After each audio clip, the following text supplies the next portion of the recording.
Did you know that there is a war going on in and around Ba Sing Se? There is no war in Ba Sing Se. There is no war in Ba Sing Judy, Se. listen. There is no war in Ba Sing Se. I kicked you off set last time. How did she get back? All right, anyway, we're about to get started with Season 2 of Avatar The Last Airbender and all my thoughts on this season, because while I didn't hate Season 1, it wasn't amazing, but there was a foundation they laid down. So, did they build on that foundation for Season 2 or not? Alrighty, y'all, let's get into my full review for Season 2 of Netflix's live-action Avatar The Last Airbender. No, there is a live-action Avatar in Ba Sing Se. There is.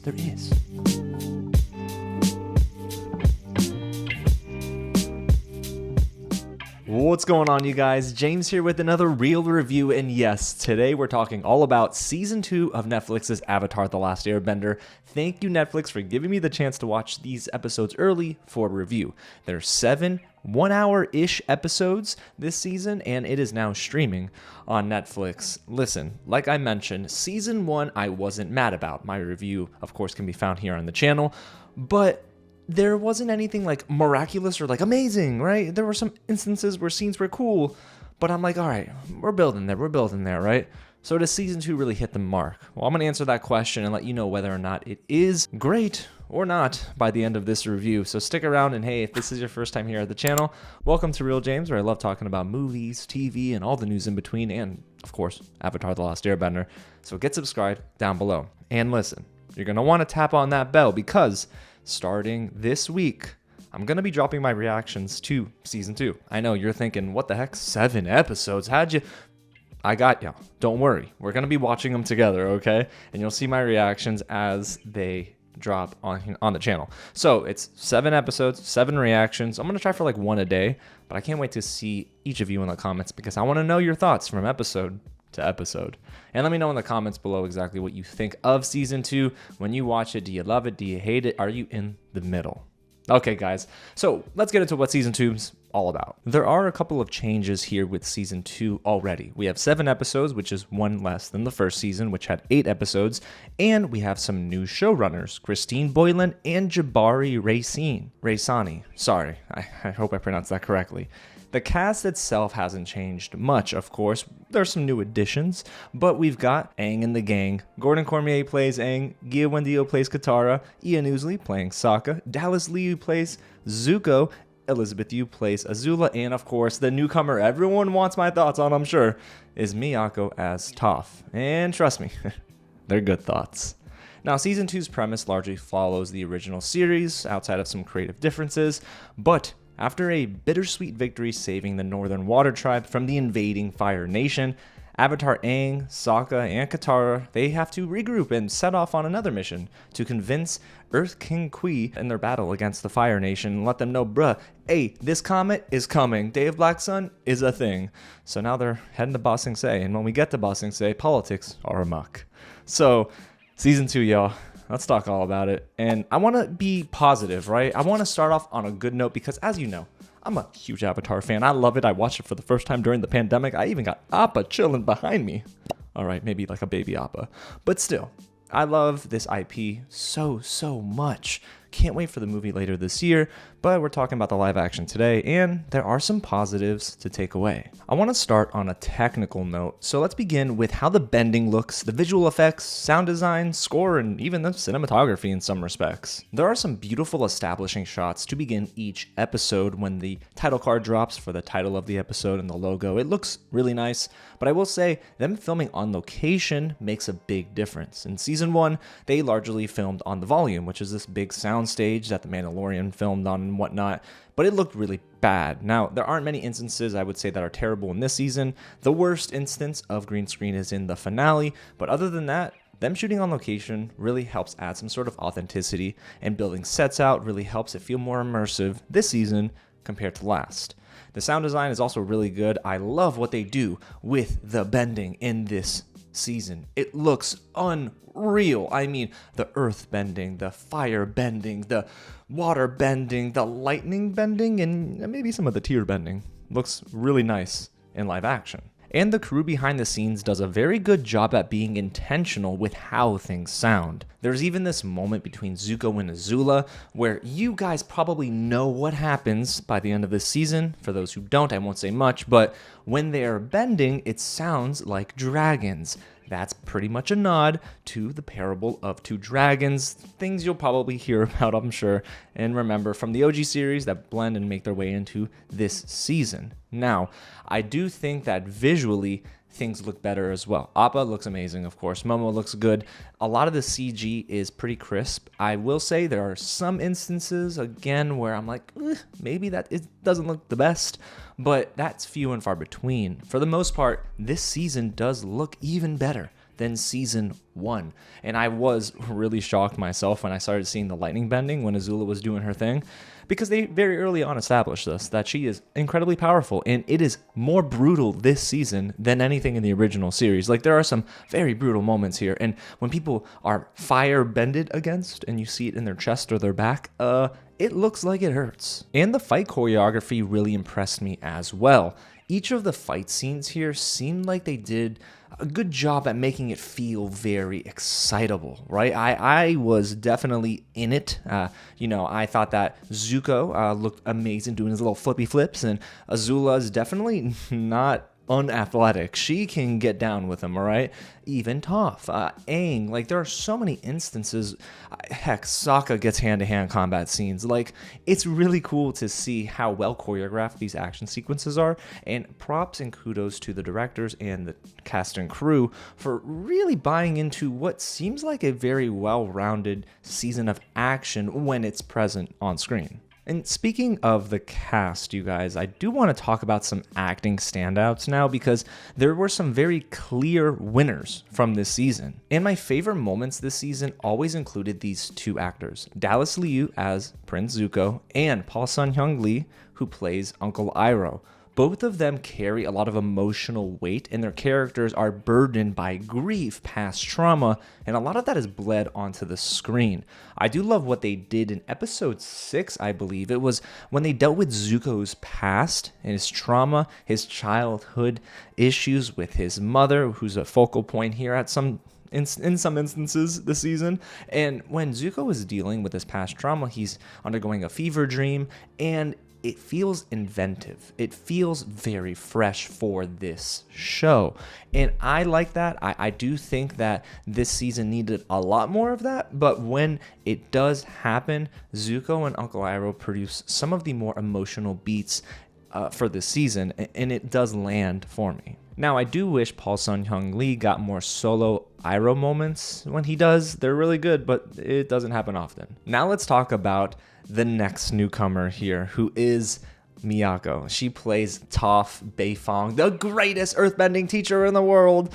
Listen, she's so good. When she delivers lines, when she says things like twinkle toes, snoozles, it just works. I see Toph when I see Miyako, and I think that was a make or break thing for me this season. If they don't get Toph, they can't get season 2. But she does a very good job when she is also dealing with her own familial issues, where her mother and father are very controlling of her, as we know. But it almost feels even worse in live action. But that's a good thing, trust me. Her mother is evil. Her father, not great either. But I do love Miyako's portrayal of Toph, not just in the bending department, but in the acting department as well. Now, do they make a lot of puns when it comes to her sight and her being blind? Yes, and those jokes do tend to dry up pretty quickly. However, it is Miyako who does a great job with her mannerisms and just her ability to act alongside a lot of these actors, some new, some seasoned. But yeah, she did a very good job, so it worked for me. Now, the next actress that also did a very good job, I would say, is Elizabeth Yu as Princess Azula. Oh my gosh, there are some scenes with Azula where I'm looking at her and I'm like, oh man, this is literally carbon copy Azula from the OG series. And that's also very important because you remember in season 2 of the animated show, Azula gets much more screen time, as she does here in the live action. But Elizabeth Yu chews up so many scenes. Now, are there instances where I'm like, she's much better than anyone on screen? That usually comes with Ty Lee and May. Yes. However, she's usually going bar for bar with some of these actors and some seasoned actors like Chin Han, an actor I love who plays Long Feng, and man, does she deliver.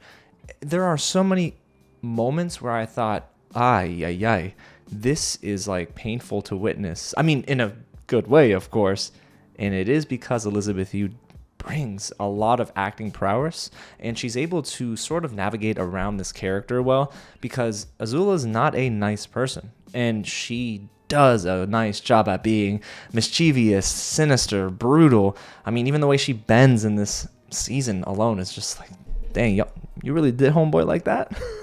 So I'm very happy that she is menacing as Azula and able to deliver lines in the only way that works, which is in a cold-blooded fashion. And you're probably wondering, okay, cool, nice acting, nice bending in VFX, but what about the story? What creative differences did they take? Yes, they took some liberties in this department, right? Season 2 is not exactly the same as the live action season 2. So season 2 of the OG series is very, very, very, very good. It has a lot more time to breathe. Here they have 7 one-hour episodes, and even then it doesn't feel like enough sometimes. But there are some creative differences and liberties they take that I thought did work. Let's take a character like General Sung. Well, this is a she now, not a he, but I actually like the fact that they changed up this role for the character. General Sung is played by actress Lourdes Febres, and I hope I pronounced her name correctly, but she has a more prominent role in Season 2. Or I should say, General Sung has a more prominent role in Season 2 here in the live action than in the OG series. Sure, General Sung is a character that largely is more supporting in nature, but the fact that they made this character a woman actually works for this season, because there are some emotional storylines here that only really work for her character, and I thought that General Sung had a very important role to play in Season 2. And like I mentioned earlier, the way that they operate with Zuko and his trauma, I think actually hits a bit harder here in Season 2 of the live action than it did in the OG series, because of Dallas Liu and the ability to sort of see him as like a human character.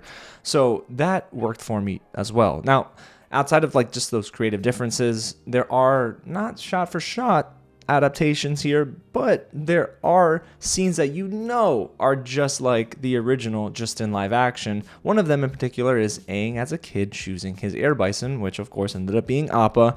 That scene is so adorable, and it was adorable in the animated series, and it's adorable here in live action as well. So sometimes when they go shot for shot, it works. Now, when they don't, there are times where I'm like, it's fine, and other moments where it doesn't work too well, and well, there are a lot of those moments. We'll get into that in the negatives. Let's continue with my positives. Once you watch my episode reactions, you're going to notice a huge shift, beginning with episode 4. That stretch, the final half of this season, is very good, honestly. From episodes 4 to 7, it feels like a brand new show almost, in terms of the quality, the dialogue, the writing even, and the action. It just seems like this show took a little while to get going, or I should say this season took a little while to get going. But when we get there, it does tend to deliver. The action really is good to great between episodes 4 and 7. There are some brutal scenes, especially with Wan Shi Tong. Trust me, you guys, there might not be, like, in the traditional sense, a library episode, but when we get to the library, and you see what I'm talking about with this owl, you're gonna say ow, trust me. Then there are some fun sequences that I noticed that happened towards the back half of the season. Funny moments that made me giggle, you know, emotions, right, that I felt, that I didn't feel with episodes 1 through 3. Also, like I mentioned, the pacing. The pacing is better towards the back half of this season. Now, I don't want to start just yet, but yes, the pacing and the way that they were able to bring in more of the score, because the score by Takashi Furukawa is again very good this season, and I can't wait to add it to my Apple Music. But when they allow him to have more of a prominent role during moments of dialogue, for example, it aids scenes. Like his Azula theme is very good. There's so many different themes you hear when you're in the Earth Kingdom, when you're in Ba Sing Se. I mean, we're hardly in Omashu, but when we're there too, it just feels like this season, the music is very good. I wish they used more of it, but we hear more of that again from episodes 4 through 7. Alrighty, you guys, so I don't want to hold back too much longer because I have a lot to say in this next section. That's right, it's time for the negatives, you guys. I know, you're thinking a lot to say. Well, yes, because I love this show, I love this IP, and I feel like they didn't get everything right in season 2. What is a positive in the second half of this season makes for a very rough start to begin season 2. This is truly a tale of two halves for season 2. The first half of this season is very clunky. The dialogue did not work for me at all. There were so many instances where scenes were awkward, but not intentionally. They were supposed to be emotional, but they fell flat. I thought that the mixed bag feeling that I kind of got from this season really happened at the start. When it comes to Sokka speaking to his sister Katara, even Azula speaking to Ty Lee and May, a lot of those scenes did not work. Too many silent moments where in a better setting you would think, wow, that line really delivered, and I'm not even paying attention to the silence. But no, oh boy, you'll see it in my episode reactions. There are times where I'm watching a scene and I'm thinking, Am I supposed to feel something from this? The pacing is also very rocky, no pun intended. I promise you, I wrote that actually thinking about a pun. But the pacing is a little too up and down for me in the first 3 episodes. They're doing a lot of table setting, which is fine. You want to start setting the storylines up for the rest of the season.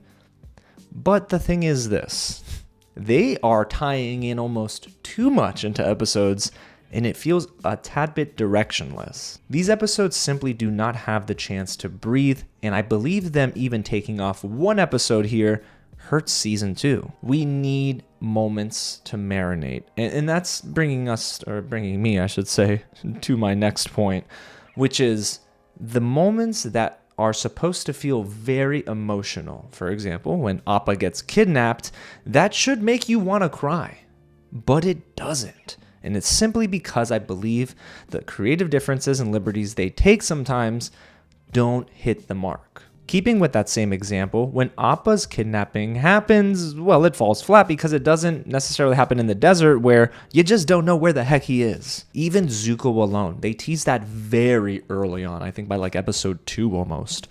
Zuko alone is an amazing episode of television, and it's one of the best episodes because we really do learn more about Prince Zuko as a character. Now, in this, it is sort of adapted. There are elements where I can tell you, like, oh, that is from Zuko alone, or they're hinting at that, of course.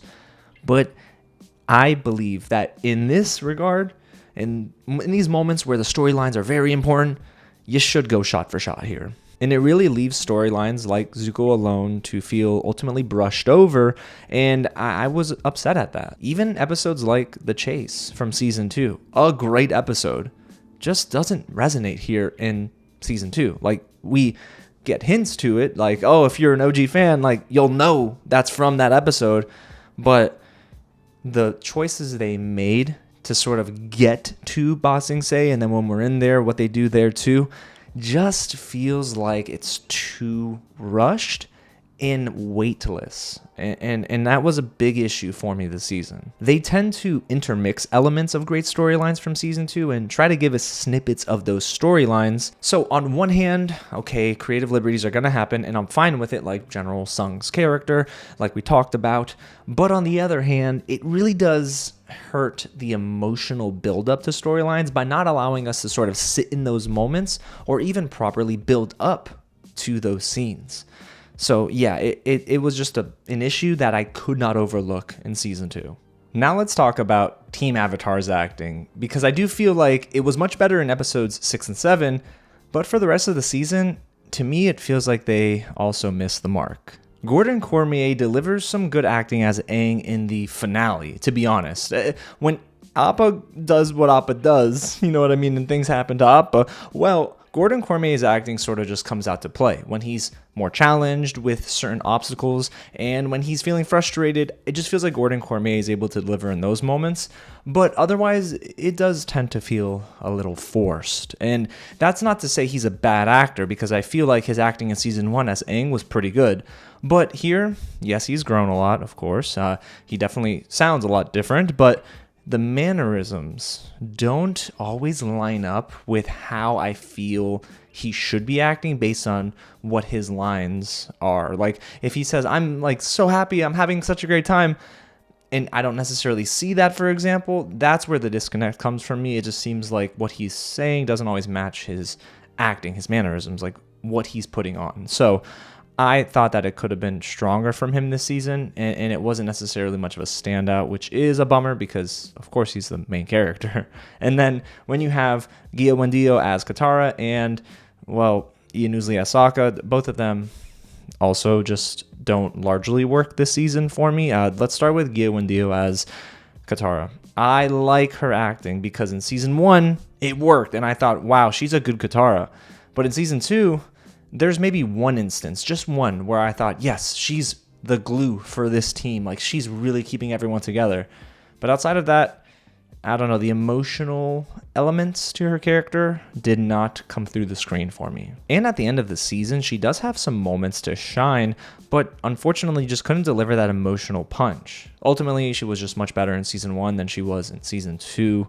And then when you have the chemistry between Kiawentiio and Gordon Cormier, on the surface, yes, the directors and the writers are not giving Aang and Katara much time to actually develop any sort of chemistry. Unfortunately, a major focal point of the original series is the Avatar's love. He loves Katara, and Katara's crushing on him too, right?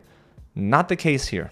It just does not feel that way. Like, there are maybe 1 or 2 scenes where I can tell you, like, oh, all right, of course, Aang likes Katara, and maybe Katara's feeling some type of way, about Aang, but it is just not working in the live action. Their chemistry needs to pick up for season 3 because it is a very important season, especially for their relationship. So if it doesn't, that could be a big reason why season 3 might fail. But here in season 2, their chemistry is not there. Then you have Ian Ousley as Sokka, and clearly he's the comic relief, but he only really feels that way during a cave scene with Sai at the end of the season. Yeah, that's right. Sai is definitely a lot more focused on here in season 2 than I would have thought he would be. But him and Sai have some cool banter. Other than that, though, the comedic timing and dialogue for his character is just not necessarily present.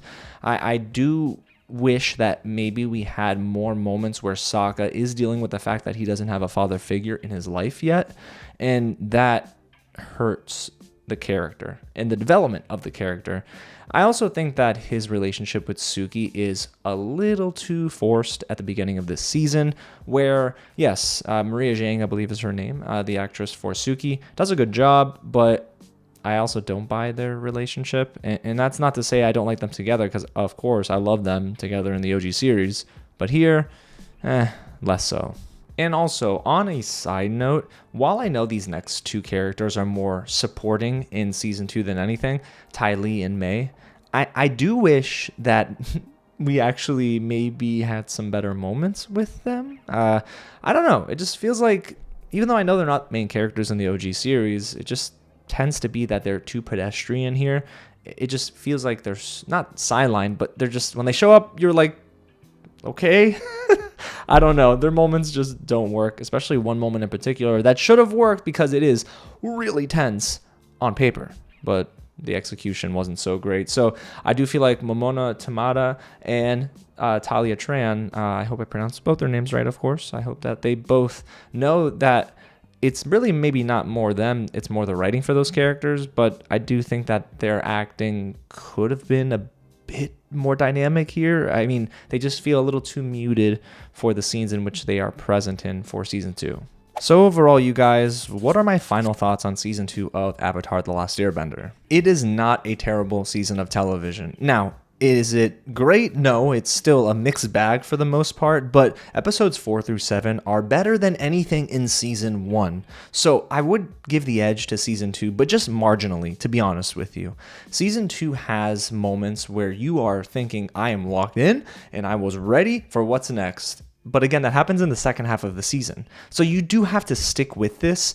And in a way, I am glad they're dropping this all at once, because if they did weekly, people would probably drop off. I'm actually pretty surprised that they even released the first episode a couple days early on Netflix's Tadum website, because that is the weakest episode of the season for me, I believe it was, when I rated everything. So I just don't necessarily think that this show can really afford season 3 to be another mixed bag, because I want this to succeed. And between episodes 4 through 7, it does. But episodes 1 through 3 feels like they missed out on many opportunities to make this feel very emotional, grim, but also pretty compelling, because there are instances in season 2 of the original series that are very compelling that just don't find their way here into live action.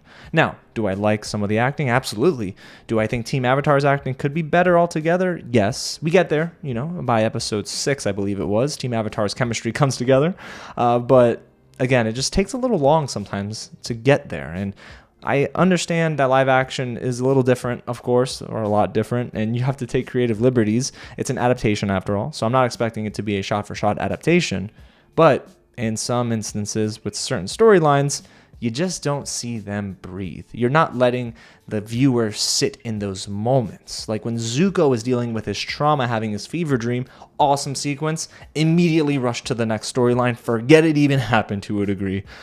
Not great. And I do think that there is something to be said maybe about having new showrunners on board. Did they not just pick up the ball well? So my hope is that they've got a season under their belt. Maybe if they're back again for season 3, that season 3 is pretty solid overall. Now, if they change showrunners again, I am very concerned about season 3, but here's to hoping season 3 will be a nice bookend to what has been a show that is like sometimes got its high moments and sometimes maybe too often has its low and middling moments. So it is a rocky go of things so far. It's a mixed bag for season 2, but not terrible, and the ending, the second half of the season, makes up for what was a very rough first half of this show.